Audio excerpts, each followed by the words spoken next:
Hello everyone, so here we are starting with a very interesting part, that is your stress strain curve. It is there in your chapter number 8 of your physics class 11. अब इस topic में हमने stress और strain curve के बारे में पढ़ना है. So we need to first of all understand what is stress, what is strain. So what is stress, तो हमने इसे सिंपली वर्ड में अंडरस्टैंड किया. स्ट्रेस बोलता है it is force upon area. अगर मैं थोड़ा डिटेल में जाऊँ तो it is perpendicular force upon area. So if I have like this, if I have a marker, और अगर मैं इस पर्टिकुलर पॉइंट पे ऐसे खींच कर फोर्स लगाऊं, सो I can say I am applying force on this particular area, that is called as stress. The second term is called as strain. Strain का मतलब होता है it is change in dimension upon original dimension. If I say it is change in length upon it is original length. So इसका मैंने ऐसे लिख दिया कि फोर्स है upon area, that is your newton per metre square is the unit, वे strain have no unit. अब actually इस चीज को स्ट्रेस स्ट्रेन कर्व पढ़ने के लिए हमें थोड़ी एक बेसिक अंडरस्टैंडिंग करनी पड़ेगी about the Hooke's law. What Hooke's law says, वो बोलता है कि जब भी हम स्ट्रेस लगाएंगे किसी बॉडी पे, और अगर साथ साथ में if it is directly proportional to the strain, hence for that material and for that property it is called as stress is proportional to strain, and that law is called as Hooke's law. अगर ये चीज valid है तो if I remove this, so it is stress is equal to some constant into my strain, और वो constant को हमने नाम दिया E. E is a constant and it is called as proportionality limit. तो अगर मैंने इसको एक साथ में रख दिया, E is equal to stress by strain आ जाएगा. सो जब तक ये मटेरियल, कोई मटेरियल इस प्रॉपर्टी को फॉलो कर रहा है, मतलब स्ट्रेस बाय स्ट्रेन, सो जब ये रेशियो इक्वल आता है, that is E is equal to stress by strain, और अगर कांस्टेंट रहे तो उसे हम बोलते हैं प्रोपोर्शनैलिटी लिमिट. क्या बोलते हैं? Proportionality limit. अगर मैं यहां पे देखता हूं, ये जो कर्व है ये एक प्रॉपर्ली एक स्टील के लिए कर्व है, where we have on y axis we have stress and on x axis we have strain. So basically graph का मतलब ही ऐसा होता है that whatever is there on the x axis it will increase gradually, मतलब साथ साथ में वो इंक्रीज होता जाएगा. Where y axis is variable, that is stress is variable. So here we I have drawn few points, और ये एक रिविजन पार्ट है तो हमारे लिए थोड़ा सा ईजी होना चाहिए और हमारी चीज़ें सारी डिटेल में भी होनी चाहिए. So we are starting from point O. So this point O where I have the material that is steel. तो मैंने क्या किया, एक स्टील का वायर लिया, ऊपर से टाई किया वॉल रूफ से, एक एग्जाम्पल के लिए रूफ से टाई किया, and I am applying the stress. So जैसे मैं स्ट्रेस अप्लाई कर रहा हूँ वो इलोंगेट हो रहा है, and that is the curve. So जब तक मैंने बोला कि जब तक मैंने इस पे स्ट्रेस लगाया है, स्ट्रेन बढ़ते जा रहा है. हेंस यहाँ से लेकर यहाँ तक, if it is a straight line, hence this is my point A. So if I say from O to A, so if I consider from O to A, यहाँ पे मेरा स्ट्रेस प्रोपोर्शनल टू स्ट्रेन हो जाएगा. So I can say from O to A, हम लोग बोलेंगे इसको, क्या बोलेंगे, this is whatever we have understood earlier, and this says it is under proportionality limit. Proportionality limit. और इस प्रोपोर्शनैलिटी लिमिट को हमने ऐसे अंडरस्टैंड किया है कि स्ट्रेस प्रोपोर्शनल टू स्ट्रेन होगा. अगर कोई मटेरियल पे स्ट्रेस लगता है, और अगर वो विद इन दिस लिमिट हो जाती है, तो वो अपना ओरिजिनल शेप और साइज गेन कर लेगा, एंड जितना हम स्ट्रेस लगाएंगे उतना प्रोपोर्शनल टू स्ट्रेन हो जाएगा. फिर हमारे पास, हमने जब देखा यहाँ तक O से लेकर A तक एक स्ट्रेट लाइन बना, but after that there you can see a little curve on this line. तो हमने बोला यार ये पॉइंट कौन सा है, तो हमने जब B बोला तो ये पॉइंट B वाला पॉइंट एक ऐसा पॉइंट है, हमने इसको नाम दिया इलास्टिक लिमिट. क्या नाम दिया? Elastic limit. What does this elastic limit represent, क्या दिखाता है हमें, क्या समझाता है? तो हमने से बोला O से लेकर A तक तो हमारा स्ट्रेस प्रोपोर्शनल टू स्ट्रेन है, मतलब ये है मेरा हुक्स लॉ के अंडर. बट इफ आई से ये B पॉइंट कौन सा है, तो मैंने अगर ज़्यादा स्ट्रेन, उससे ज़्यादा खींचा भी है, तो भी ये इलास्टिक लिमिट में रहेगा. इसका मतलब है it will regain its original shape and size. So अगर मैं इस बी पॉइंट पे लाकर भी किसी मटेरियल को, मतलब जैसे मैंने वायर लगाया है, वायर पे स्ट्रेस लगाते, वेट लगाते, जैसे मैंने फोर्स लगाया है, और अगर मैं बी पॉइंट पे लाके छोड़ दूँ, इस बी पॉइंट पे आने के बाद अगर मैं वेट निकाल दूँ सारा, सो दैट अगर मैं ऐसा करूँ भी, after that also the body will regain its original shape and size, मतलब वो अपने ओरिजिनल शेप में आ जाएगा। हाँ, हुक्स लॉ को फॉलो नहीं करेगा, this is following Hooke's law. अगर मैं यहाँ पर ब्रैकेट में लिख दूँ हुक्स लॉ is obeyed या हुक्स लॉ इज ओबेड।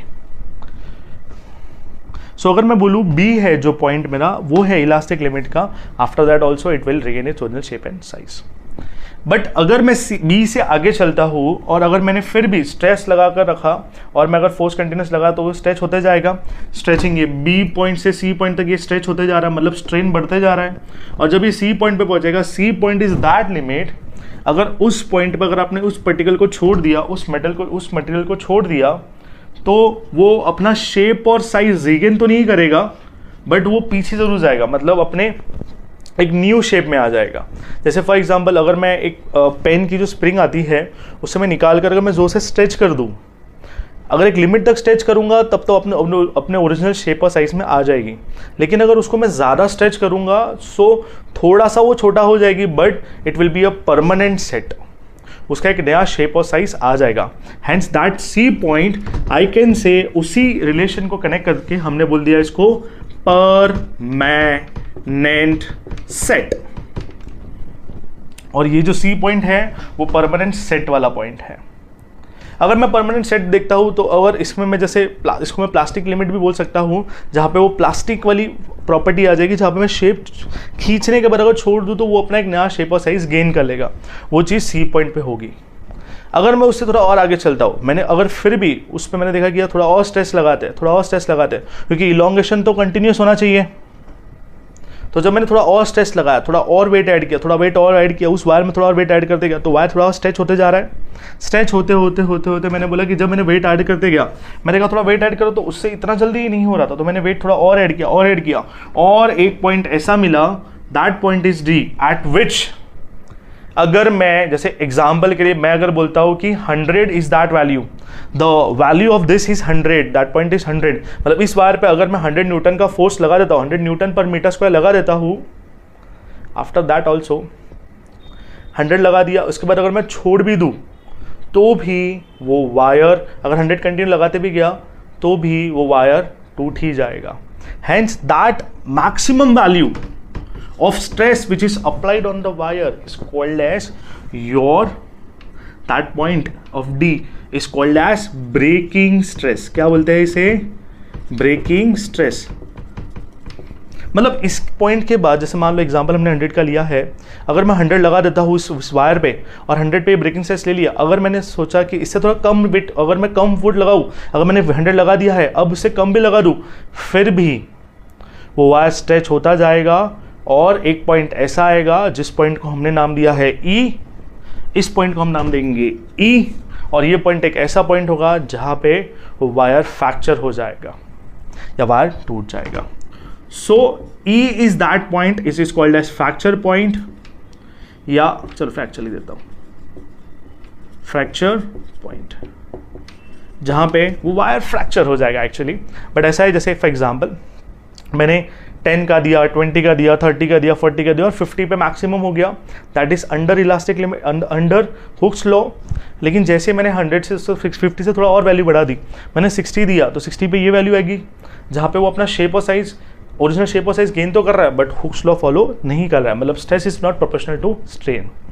फिर जब सी पॉइंट देखा, मान लो अगर मैंने 70 कंसिडर कर लिया, तो मैंने 70 न्यूटन पर मीटर स्क्वायर तो लगाया, बट उस पर वो परमानेंट सेट होना शुरू हो गया, नए शेप और साइज में आने लग गया। फिर ऐसे करते करते जब मैंने स्ट्रेस बढ़ाते गया और ये 100 तक, एग्जाम्पल के लिए 100 तक पहुंच गया, 100 पे गया, 100 के बाद हुआ क्या, मैंने वेट लगाना छोड़ दिया, वेट कम भी लगाया, फिर भी वो इलॉन्गेशन होते जाएगा और एक मोमेंट ऐसा आएगा जहाँ पे वो पॉइंट E पे पहुंच जाएगा और वहाँ पे वो ब्रेक हो जाएगा। एक C ऐसे थोड़ा सा कट आ जाता है और वायर क्या होता है, जब स्ट्रेच होता है तो धीरे धीरे स्ट्रेचिंग बढ़ती जाती है और वो एक C बनकर वायर टूट जाता है, and that is called as fracture point. So these all are the 5 points where A, B, C, D and E where you understand everything about this stretch strain curve. अगर मैं यहाँ पे कुछ notable point consider करता हूँ तो मैंने यहाँ पे नोट लिख दिया. The first point of note says, हमने ऐसा रखा है कुछ इन ग्राफ में कुछ इंपॉर्टेंट चीज हम डिस्कस कर लेते हैं कि O से लेकर B तक हमने बोल दिया है इलास्टिक लिमिट है, तो हमने उसे लिख देते हैं O से B is called as elastic limit. Elastic limit.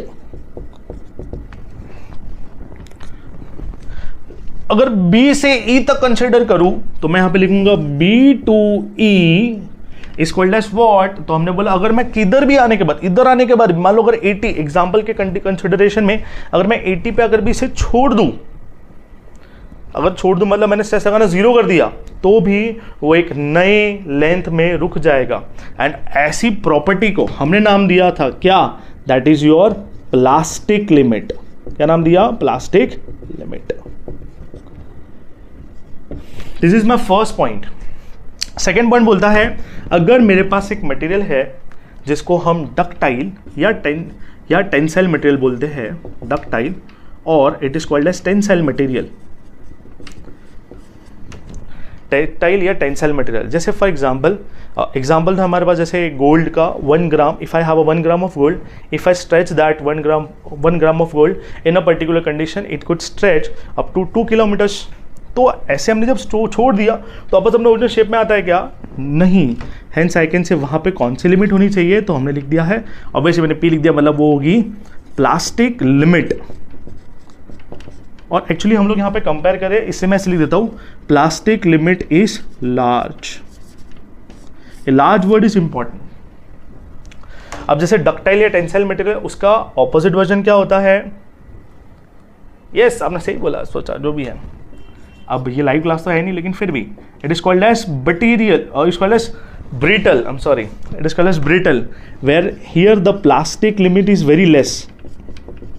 Plastic limit is small. ऐसे एक और मटेरियल होता है जैसे brittle. What do you mean by brittle? तो हमने ऐसे बोला अगर वायर इस O से लेकर इस B पॉइंट के बीच में ही टूट जाता है, within that it breaks, या B पे आने के जस्ट बाद अगर वो टूट जाए, तो हम लोग उसे बोल देंगे ब्रिटल मटेरियल. क्या बोलेंगे? Brittle material. जैसे ग्लास होता है, glass is a brittle, obviously glass is brittle. But हमने बोला कि अगर ग्लास को थोड़ा, अगर लेंथ लंबी हो तो थोड़ा बहुत तो वो मूवेबल होता ही है, थोड़ा मूव तो करता ही है ना, थोड़ा बहुत. तो ऐसा जैसे ग्लास के हमारे स्लाइडिंग्स वगैरह होती है, थोड़ा बहुत फोर्स लगा, थोड़ा बहुत वो सस्टेन कर लेता है. हेंस उसमें कुछ तो इलास्टिक लिमिट होती है, लेकिन ज़्यादा नहीं. और प्लास्टिक लिमिट तो होती ही नहीं भैया, उन्हें शेप चेंज किया तो टूट ही जाएगा, वापस अपना शेप को कोई गेन करने वाला है नहीं, मतलब अपने शेप को टूटने के बाद ऐसा कुछ करने वाला है नहीं. तो ये हो जाएगी plastic limit is small. Third point आता है इलास्टोमर का. इलास्टोमर में हम लोग ऐसा बोलते हैं elastic limit is large and plastic limit is small. या हम लोग ऐसा बोल सकते हैं कि इलास्टिक लिमिट इज लार्ज, या फिर हम इसको ऐसे भी बोल सकते हैं कि यहाँ पे प्लास्टिक लिमिट होगा ही नहीं और सिर्फ हमारे पास इलास्टिक लिमिट होगा, या हम इलास्टिक रीजन भी कंसिडर कर सकते हैं. So with this I am concluding this a small video of stress strain curve. I hope सारी चीज़ें मैंने एक्सप्लेन कर दी है, सारी चीज़ें मैंने रिवाइज करवा दी है आपसे. अगर आप फर्स्ट टाइम देख रहे हो तो भी बेस्ट है, कोई सा टेंशन नहीं है कि मैंने कुछ मिस कर दिया है. सो ये सारी चीज़ें मैंने एक्सप्लेन कर दी. यहाँ पे फिर से पॉइंट्स देख लेना. O से लेकर A तक प्रोपोर्शनैलिटी लिमिट होती है, जिसमें हुक्स लॉ ओबे होता है. B पे बोलते हैं elastic limit. C is called as permanent set, जहाँ पे बॉडी परमानेंट सेट हो जाएगी. D point is called as breaking stress and E is called as fracture point. And after that भाई वायर तो टूट जाएगा. ये graph it is only for steel और ऐसे ही मटेरियल के लिए, लेकिन ऐसे ही हर एक मटेरियल के लिए अलग अलग ग्राफ बनते हैं. हमारी बुक में सिर्फ इसके बारे में एक्सप्लेनेशन किया है. जब आप थोड़े बड़े हो जाओगे and if you are going for mechanical engineering, तो वहाँ पे आपको डिटेलिंग इन मटेरियल के बारे में मिलेगी, जहाँ पे अलग अलग ग्राफ अलग अलग चीज़ों को एक्सप्लेन कर रहे हैं. हमारे पास कुछ ज़्यादा डिटेलिंग नहीं है, कुछ लिमिटेड ग्राफ्स है और कुछ लिमिटेड क्वेश्चंस है, जिसके ऊपर हमारे पास सारे कॉन्सेप्चुअल, मतलब उसके बेसिस पे सारे कॉन्सेप्चुअल क्वेश्चन बनते हैं.